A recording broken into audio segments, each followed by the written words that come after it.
पूरी दुनिया में पक्षियों की 10,000 से भी ज्यादा प्रजातियां पाई जाती हैं। सभी के वही 2 पंजे, 2 पंख और 1 गर्दन होती है।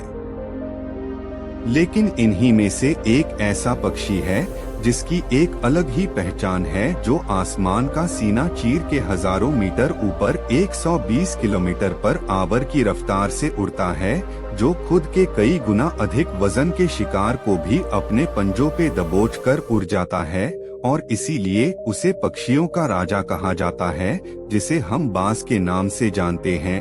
और एक बाज इतना ऊंचा मुकाम हासिल करता है अपनी ट्रेनिंग और अपनी पुनर्जन्म की वजह से। अगर आप भी इस दुनिया में एक मुकाम हासिल करना चाहते हैं, तो एक बाज को बाज बनने का पूरा सफर आपको जानना बहुत जरूरी है, क्योंकि 25 से 30 की उम्र तक आने के बाद भी लोगों को रिस्क लेने से डर लगता है। लेकिन एक बाज की जीवन की शुरुआत ही रिस्क से होती है।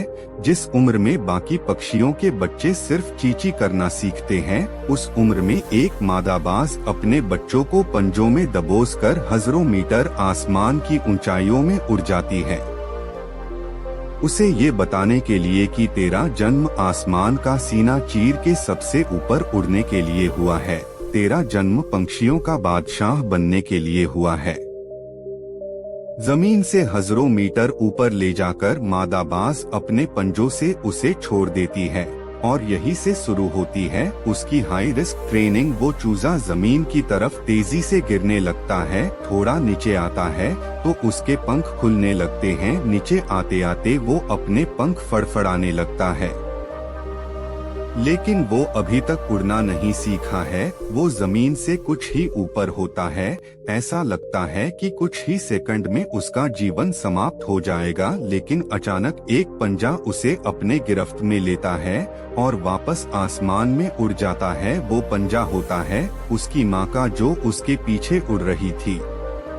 उसकी ये ट्रेनिंग तब तक चलती रहती है जब तक वो उड़ना नहीं सीख जाता है। इतनी हाई रिस्क ट्रेनिंग होने के बाद इस दुनिया को एक बाज मिलता है बारिश के वक्त, जब सारे पक्षी आश्रय की तलाश करते हैं। तब यही बाज उसी बारिश में आसमान को चीरते हुए ऊपर निकल जाता है और बादल से कहता है, तू बर्ष ले, कितना बरसेगा, और फिर नीचे आकर चैलेंज करता है। एक बाज की उम्र लगभग 70 साल होती है।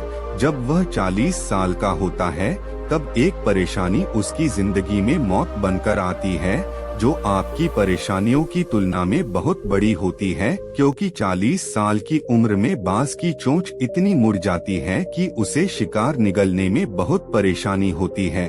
उसके पंख भारी हो जाते हैं, छाती से चिपकने लगते हैं, जिससे उड़ना बहुत मुश्किल हो जाता है। उसके पंजे लंबे और लचीले हो जाते हैं, जिससे वो शिकार को सही से नहीं पकड़ पाता। वो अपने शरीर त्याग सकता है, गिद्ध की तरह छोड़े हुए भोजन पे निर्भर हो जाए। और सबसे कठिन और पीड़ादायक रास्ता अपने आप को पुनः स्थापित का, फिर से आसमान का सीना चीरकर उड़ने का, और वो इसी तीसरे रास्ते को चुनता है और अपने पास के सबसे ऊंची चोटी पे पहुंच जाता है। वहां पर अपना घोंसला बनाता है और फिर शुरू होता है परेशानियों को जड़ से उखाड़कर आसमान में उड़ने का सफर। वह अपनी चोंच को एक चट्टान पर मार मार कर तोड़ देता है, लहूलुहान हो जाता है और इंतजार करता है नई चोंच के आने का। उसके बाद अपनी नई चोंच से अपने पंजों को काट देता है और फिर इंतजार करता है नए पंजों के उग आने का। उसके बाद वह अपने एक एक पंख को अपने शरीर से अलग करता है और फिर इंतजार करता है नए पंख उग आने का, और इस प्रक्रिया में उसे समय लगता है पूरे 5 महीने का। इन 5 महीनों के कड़ी तपस्या से एक बाज का पुनः जन्म होता है। वो फिर से तैयार हो जाता है आसमान का सीना चीरकर उड़ने के लिए। जो 3 रास्ते बाज के पास थे, वही 3 रास्ते आपके पास होते हैं, लेकिन कुछ लोग पहले रास्ते को चुनते हैं और परेशानियों के तले दबकर सुसाइड कर लेते हैं। ज्यादातर लोग दूसरे रास्ते को चुनते हैं, वो परेशानियों का बोझ पड़ते ही अपने लक्ष्य को छोड़कर एक नॉर्मल लाइफ जीने लगते हैं।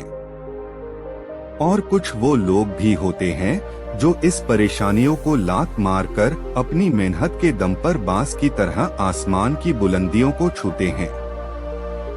दोस्तों, बांस की यह ट्रेनिंग हमें बहुत बड़ी सीख देती है कि अगर रिस्क लेना पड़े तो लो कि अपने फील्ड में अपने आप को इतना ट्रेंड कर लो कि उस फील्ड में आपसे ऊपर उड़ने के बारे में सोचकर लोगों के पसीने छूट जाए, तभी आप अपने फील्ड के बादशाह कहलाओगे।